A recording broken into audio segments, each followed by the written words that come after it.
ले हनी हम दिल के धड़कन भी हमसे नाराज हो गई।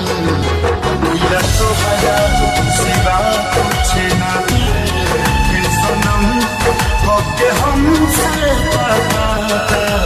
बाज हो गई।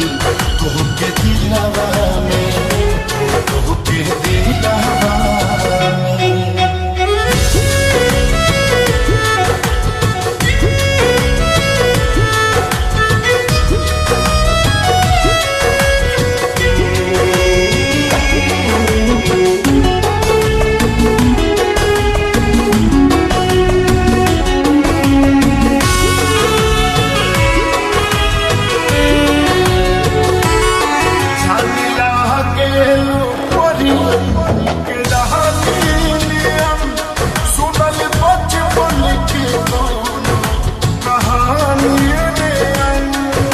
आप इस तरह से होश उड़ाया न कीजिए, आप इस तरह से होश उड़ाया न कीजिए। यूं बन सवर के सामने आया न कीजिए।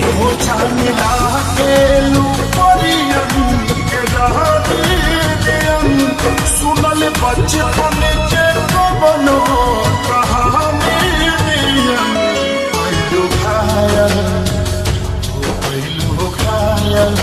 नजरिया झुका के सनम और मुस्की से दिल के इलाज हो गई।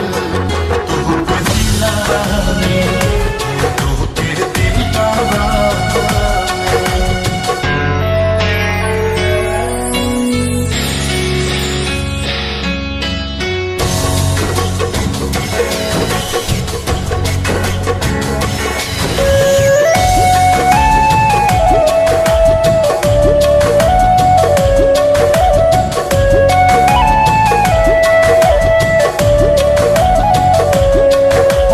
तोहके दिलवा खुद के भुला गई हो प्यार में तना लागे ले आ गई हो। जब से उनके तेरे नजर दिल के पार हुए, जब से उनके तेरे नजर दिल के पार हुए, मजा ऐसा आया कि हम शिकार बार बार हुए। ओ पैनी तो हके खुद के भुला गई हो प्यार में